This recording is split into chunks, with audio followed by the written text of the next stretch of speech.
Stock market Bangla এডুকেশনে আপনাদের সকলকে স্বাগত। নমস্কার বন্ধুরা, আমি শঙ্কর। তো আজকে আমরা ডিসকাস করব যে একটা স্টকের ফান্ডামেন্টাল অ্যানালিসিসটা কি প্রয়োজন, এবং ফান্ডামেন্টাল অ্যানালিসিস করার জন্য ঠিক আছে আমাদের একটা ট্রেড কিন্তু প্রফিটেবল হতে পারে। তো চলুন শুরু করা যাক। তো ফান্ডামেন্টাল অ্যানালাইসিস করার জন্য সবার প্রথমে আমাদের দুটো প্রশ্ন আসে যে আমরা কি কিনবো আর আমরা কেন কিনবো। এই দুটো প্রশ্নের অ্যান্সার যখন আপনারা খুঁজে পাবেন, সেটা কিন্তু একটা ফান্ডামেন্টাল অ্যানালাইসিসের মধ্যেই পাবেন প্রয়োজন। ফান্ডামেন্টাল অ্যানালাইসিসের মধ্যে সবার প্রথমে আসে মার্কেট ক্যাপ। একটা স্টকের মার্কেট ক্যাপ কিন্তু আমাদের দেখতে হবে যে তার মার্কেট ক্যাপ কত, এবং সেই মার্কেট ক্যাপটার উপর ডিপেন্ড করে কিন্তু একটা stock large cap, small cap, mid cap এগুলো কিন্তু হয়। আর তার সঙ্গে সেকেন্ড আমাদের দেখতে হবে যে পি রেশিও কি আছে, একটা কোম্পানির পি কি আছে। পি যদি হাই থাকে, মনে করুন একটা সেক্টরের ওই পার্টিকুলার স্টকটা কিন্তু অন্য স্টকদের থেকে পি অনেক হাই, তো সেটা হলে পরে আপনার রিটার্ন কিন্তু কম আসতে পারে বা সেটা প্রফিটেবল ট্রেড নাও হতে পারে। তো সেই জিনিসটা কিন্তু আমাদের দেখতে হবে। যে নেক্সট আসবে আমাদের সেক্টর কম্পারিজন। এই সেক্টর কম্পারিজনের মধ্যে কি আসবে, আমাদের বুঝতে হবে যে এই পার্টিকুলার স্টকটা কি অন্য স্টকদের থেকে কি ডিফারেন্স আছে তার মধ্যে, এবং তার বিজনেসে কি ডিফারেন্স। ঠিক আছে, এই জিনিসটা কিন্তু আমরা এই সেক্টর কম্পারিজন থেকেই পাবো। তারপর নেক্সট আমরা আসবো যে কম্পাউন্ডিং সেলস গ্রোথ। একটা কোম্পানি তার সেলস যে গ্রোথ হচ্ছে সেটা কম্পাউন্ডিং কিনা, মানে প্রত্যেক বছর বা মাস বা 3 মাসে যেটা আমাদের রেজাল্ট আছে সেটা কিন্তু গ্রোথ আছে কিনা, সেই গ্রোথটা রেশিওটা কি সেটা আমাদের কিন্তু দেখতে হবে। তার সঙ্গে আমাদেরকে কম্পিটিশন করতে হবে যে প্রফিট গ্রোথ আছে কিনা, এই কোম্পানিটার প্রফিট গ্রোথ হচ্ছে কিনা, যে প্রফিটটা আসছে সেটা কি গ্রোথে আছে, এর আগের প্রফিট থেকে কি গ্রোথে আছে, সেই জিনিসটা কিন্তু আমাদের দেখতে হবে। সেম ভাবে একটা স্টকের সিএজিআর কিন্তু আমাদের দেখতে হবে, যে কম্পাউন্ড অ্যানুয়াল গ্রোথ রেট কি আছে। ঠিক আছে, প্রত্যেক বছর সেটা রেটটা কি বাড়ছে কিনা, কম্পাউন্ডিং হচ্ছে কিনা, সেই জিনিসটা আমাদের লক্ষ্য রাখতে হবে। তার সঙ্গে সঙ্গে একটা রিটার্ন অন ইকুইটি কিন্তু আমাদের দেখতে হবে, যে ইকুইটিতে তার রিটার্ন কি আছে, তার পার্সেন্টেজ, রিটার্নের পার্সেন্টেজ কি আছে, সেই জিনিসটা কিন্তু আমাদের দেখতে হবে। তার সঙ্গে সঙ্গে আমাদেরকে এই জিনিসটা ফলো করতে হবে যে এর ক্যাশ ফ্লো কি আছে।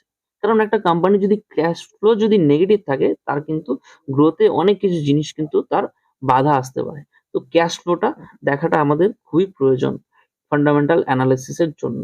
তার সঙ্গে আমাদের সব থেকে একটা বেশি ইম্পর্টেন্ট একটা প্যারামিটার আছে, সেটা হলো শেয়ার হোল্ডিং প্যাটার্ন। সেটা কিন্তু খুবই জরুরি, কারণ শেয়ার হোল্ডিং প্যাটার্নটাই কিন্তু অনেক কিছু জিনিস ডিফাইন করে। যেমন একটা প্রমোটার হোল্ডিং, তার সঙ্গে সঙ্গে এফআই কি আছে, ফরেন ইনভেস্টর তারা কি পার্সেন্টেজ নিয়ে আছে, ডিআই ডোমেস্টিকেটেড ইনভেস্টররা কি সেই পার্সেন্টেজ নিয়ে আছে, গভর্নমেন্ট সেটাকে কতটুকু সেই শেয়ারটা গভর্নমেন্ট নিয়ে আছে, এবং পাবলিক মানে আমাদের মতো রিটেল ইনভেস্টররা কি শেয়ারটার কি পার্সেন্টেজ নিয়ে আছে, সেটা কিন্তু আমাদের অবশ্যই দেখতে হবে। তাহলে এই জিনিসগুলো দেখার পরে কিন্তু আমরা বুঝতে পারবো যে আমরা কি কিনবো। এটা কিন্তু আমাদের মনের মধ্যে কনফিডেন্স তৈরি করবে যে আমরা কি কিনছি। ঠিক আছে, আর বন্ধুরা আমরা প্রথমে একটা ডিসকাশন করেছিলাম যে আমরা কেন কিনবো। তো এতক্ষণ যেটা আমরা বুঝতে পারলাম সেটা হলো আমরা যে কি কিনবো, ঠিক আছে, সেটা আমরা ফান্ডামেন্টালি দেখতে পেলাম। কিন্তু আমরা একটা স্টককে কেন কিনবো সেই প্রশ্নটা যদি আমাদের মনের মধ্যে আসে, তাহলে কিন্তু আমাদের ফান্ডামেন্টালের অন্য পার্ট গুলোকে দেখতে হবে। যেরকম একটা স্টকের ফিউচার প্রসপেক্ট কি আছে, কারণ ফিউচার প্রসপেক্ট ব্যাপারটা কিন্তু বিজনেসের সঙ্গে একটা জড়িত। এবার কোনো একটা স্টক আছে, তার একটা বিজনেস আছে, সেই বিজনেসটা ফিউচারে কিন্তু ভালো একটা গ্রোথের চান্স আছে। সেই জিনিসটা যদি আমরা বুঝতে পারি এবং তার ফিউচারে একটা বড় মার্কেট সাইজ রয়েছে তার জন্য, তো সেই জিনিসটা কিন্তু আমাদের একটা ভালো দিক হতে পারে সেই বিনিয়োগ করার জন্য।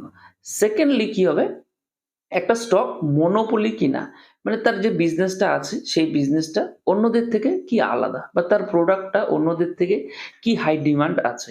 তো এই জিনিসটা কিন্তু আমাদের খুঁজে বের করতে হবে।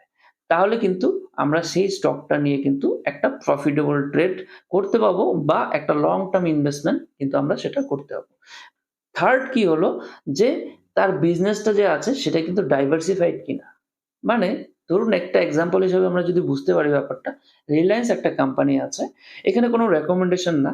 তো রিলায়েন্স কোম্পানিটা যে আছে তার কিন্তু অনেক বিজনেস, যেরকম সে জিওর বিজনেস, তার সঙ্গে রিটেল বিজনেস, তার সঙ্গে কিন্তু ওয়েল অ্যান্ড গ্যাসের কিন্তু বিজনেস আছে। তো তাদের বিজনেসটা কিন্তু অনেক ডাইভার্সিফাই। তাহলে কি হচ্ছে, কোনো না কোনো একটা পার্ট যদি তাদের বিজনেসটা খারাপ হয়, তাহলে কিন্তু অন্য সাইডে যে বিজনেসগুলো আছে সেগুলো কিন্তু কভার করে দিতে পারে। তো আজকে আমরা কেন কিনবো একটা স্টককে, তার কিন্তু অ্যান্সার পেয়ে গেলাম। কারণ সেই বিজনেস যদি ফিউচার আম প্রসপেক্ট ভালো থাকে এবং স্টকটা মনোপলি হয় এবং ডাইভার্সিফাই হয়, তাহলে কিন্তু আমার মনের মধ্যে একটা কনফিডেন্স চলে আসবে যে আমি স্টকটা এই জন্যই কিনেছি এবং সেটাকে লং টার্ম ইনভেস্ট আমরা করতে পারবো। তো আজকের জন্য এই পর্যন্তই। পরবর্তী ভিডিওতে আবার দেখা হবে। আর এই ভিডিওটা যদি ভালো লেগে থাকে তাহলে কিন্তু অবশ্যই চ্যানেলটাকে আমার সাবস্ক্রাইব করবেন, ভিডিওটা লাইক করবেন, কমেন্ট করবেন এবং বন্ধুদের সঙ্গে শেয়ার করবেন। ধন্যবাদ।